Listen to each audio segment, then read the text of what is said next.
Hey guys, what's up? It's WWE Asylum 16 here coming at you guys with my SmackDown review today. Now, this is the first SmackDown of the new era. So, this is how we kicked off the show. So, we have a new theme song for SmackDown, and I gotta admit, it's not all that well. It's a little bit better than the one they had before, but it's not. I'll tell you what, it's definitely not better than Raw's new song. Because Raw's new song is badass.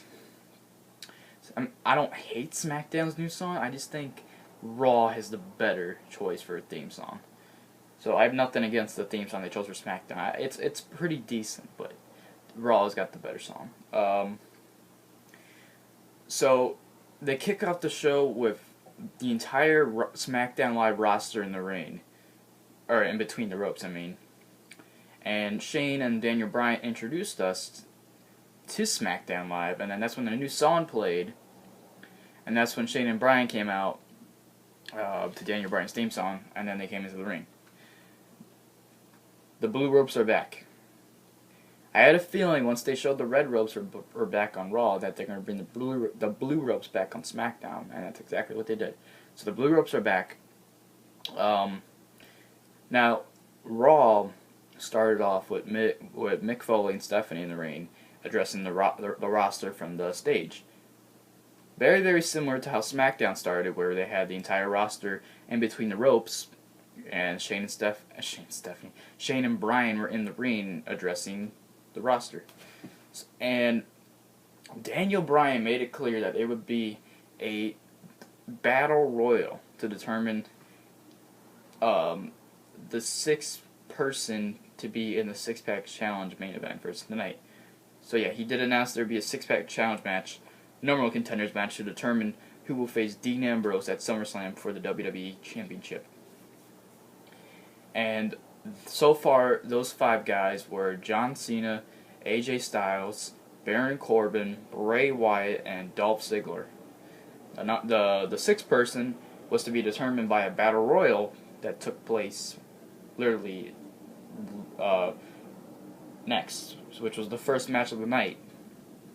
And so it wasn't really that much big. Usually when you see battle royals, it's like a lot of people in the ring. This wasn't really that many, because you know how the rosters are split up. But a lot of guys got taken out quick, especially by Kane, because he's the big man of the match. So Kane ended up eliminating a lot of people, and it came down to the final four, which was Kane, Kalisto, Apollo Crews, and Zack Ryder. So everybody decided to go after Kane, and they did that. Then they took Kane down, and then they all split up, and then they attacked each other. And then it was Kalisto and Apollo Crews trying to take out Zack Ryder, but then Zack Ryder countered it, and then he started going after Apollo Crews, and he went for the elbow drop off the top rope, but he slipped off the ropes and instead just started drilling him in the face with a bunch of punches. So that was a complete botch. I don't know if he meant to do that or the ropes were actually slippery, but that happened. In the end, it was Apollo Crews who advanced to the main event. So now the main event is set. Whoever wins will fight Ambrose at SummerSlam. So after they had this battle royal, they had the rematch from Battleground between Natalya and Becky Lynch, and I'm still surprised Natalya won the match at Battleground, but this time it was Becky Lynch who picked up the win, and she needed a big win here because she didn't want to keep losing. So Becky Lynch ended up winning with the disarmor. I think when Natalya was trying to put in the sharpshooter, she countered with the disarmor. So kudos to Becky for that, and Becky won. Now, Miz TV, I didn't even know they were announcing Miz TV for tonight, but they did. And I guess Miz said he was just going to interview himself, which was kind of boring. But that's what heels do. They just they like to joke around a lot. You know, until something happens. But so the Miz started interviewing himself, and he mentioned Legend Killer. And then that's when Randy Orton's music played. Orton came out, and he started talking a bunch of trash. It was so funny. Oh man, ever since he returned to Battleground on the highlight reel, he's been talking so much trash lately. It's so funny. Um, so on Battleground, he mentioned that it only takes one RKO to go to Viperville, no enhancement needed. Now, if that wasn't something that would piss off Brock Lesnar, I don't know what would. Um, and a lot of things that pissed off Miz and Maurice here was Orton. You know, he mentioned to Miz that he made a living by killing legends himself in the WWE, and we all know that because he was a legend killer. But what Randy said to the Miz was so funny that some people had to like think about it for a second and then realize, oh, that's what he said. Okay, so Randy mentioned to Miz that, oh, you're just an expert at playing with yourself. Oh my God, Randy, what are you doing, man? Oh my God, the savagery here is just crazy. He is just going all out, just trying to be a complete savage. Oh my God, Randy, you're hilarious. I had to think about it for a second on what he was talking about, but I'm like, oh, okay, that's what he said. So that was hilarious, and Randy, man, oh my God.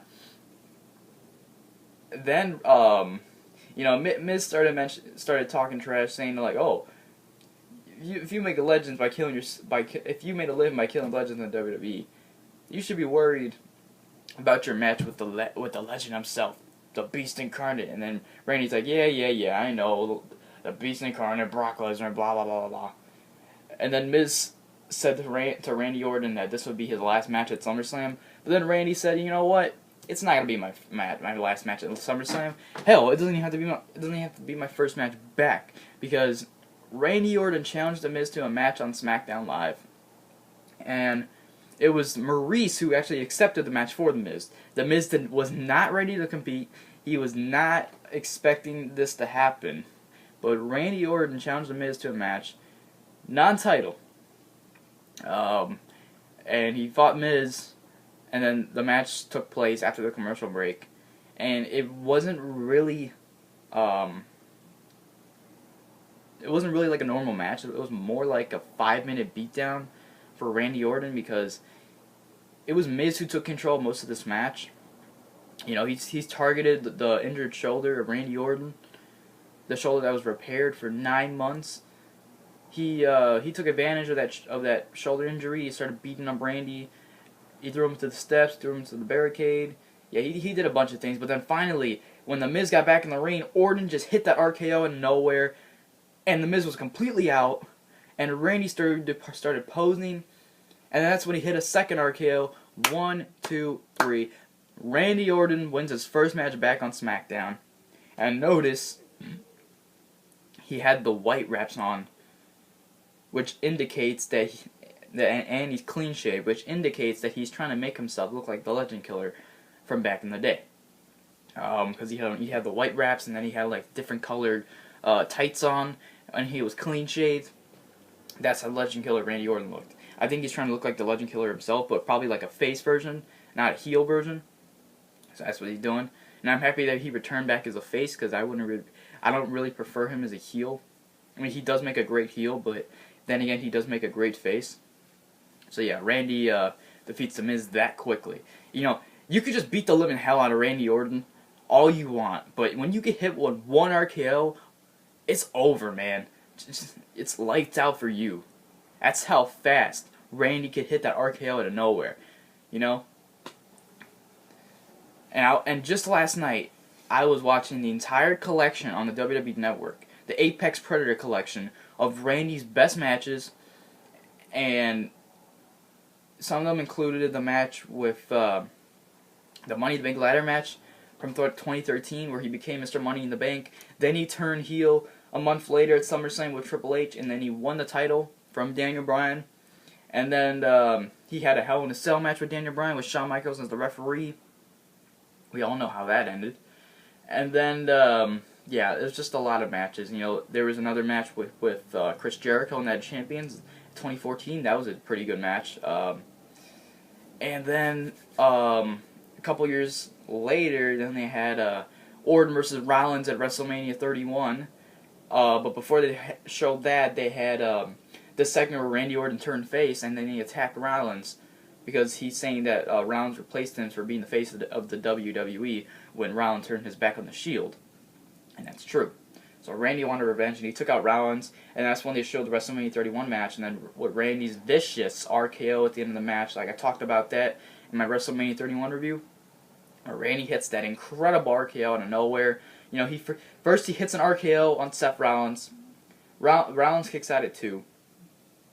But then he hits 2 more RKOs on J&J Security after he literally just took him out with the double DDT on the outside, and then he hit Rollins with the incredible curb stomp into the RKO, and then that was over for Rollins. So that was an incredible counter by Orton. Probably one of the best RKOs of all time, tying with Evan Bourne's shooting star press into the RKO as well. So yeah, those are probably the 2 best RKOs of all time.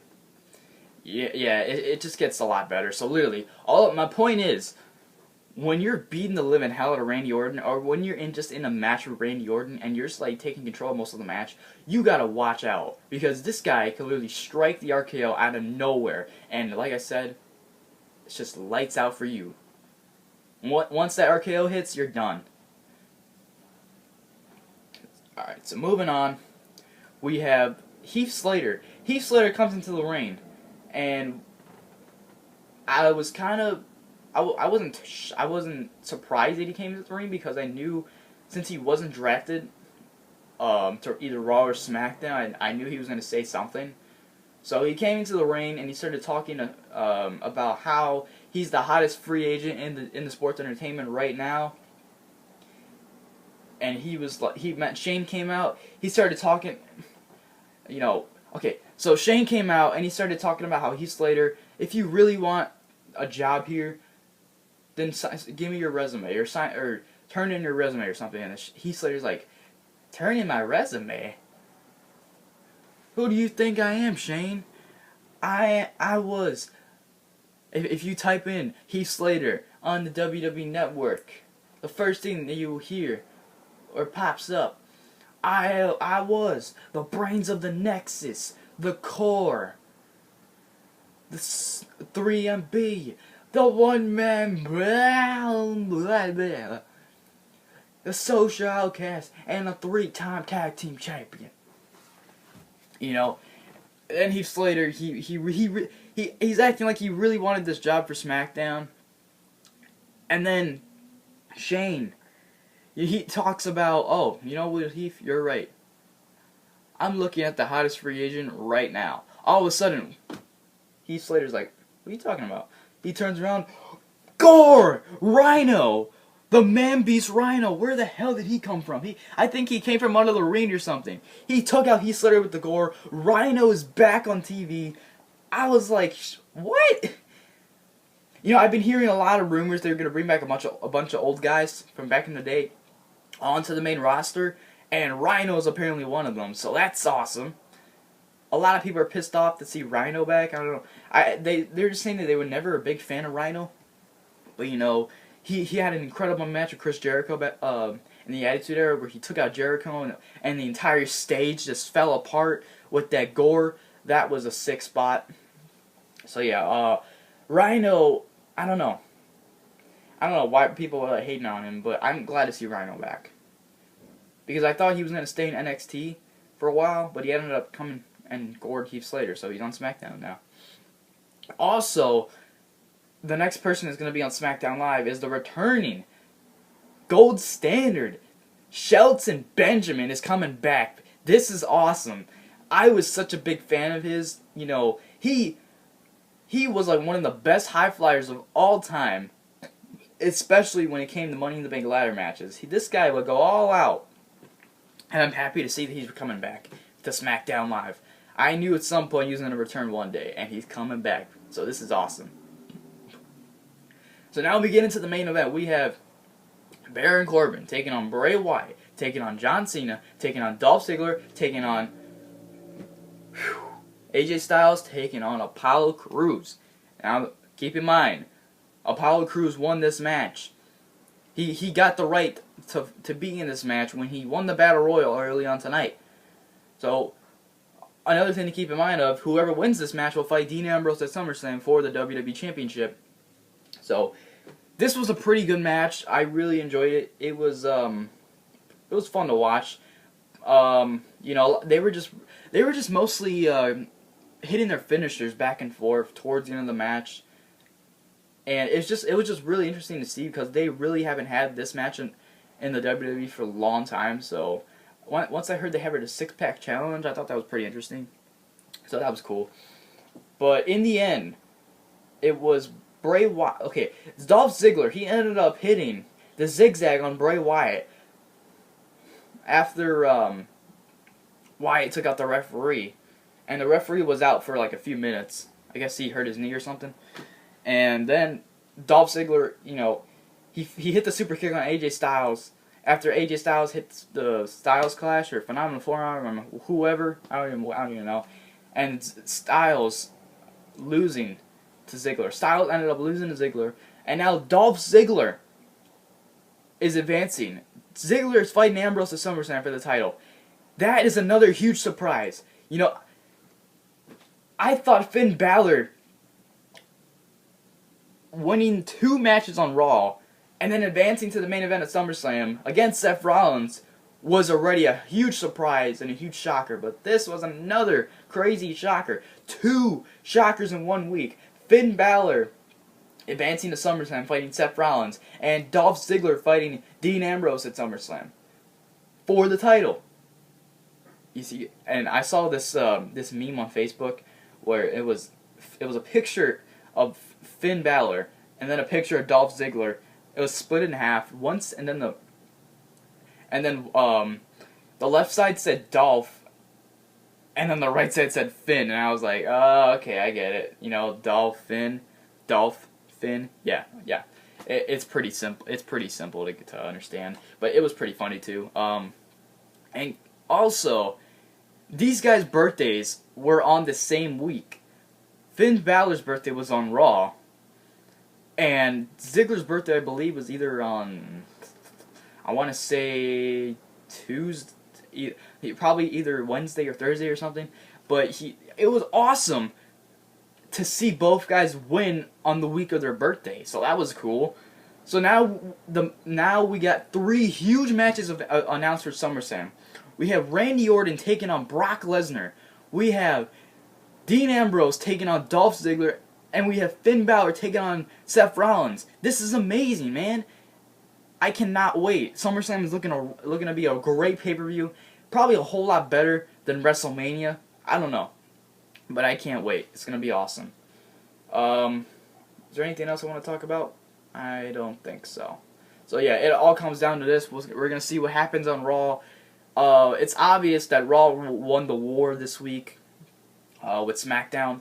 Hopefully SmackDown does a better job next week what they do, because the debut of American Alpha is coming, and I cannot wait to see those guys on SmackDown.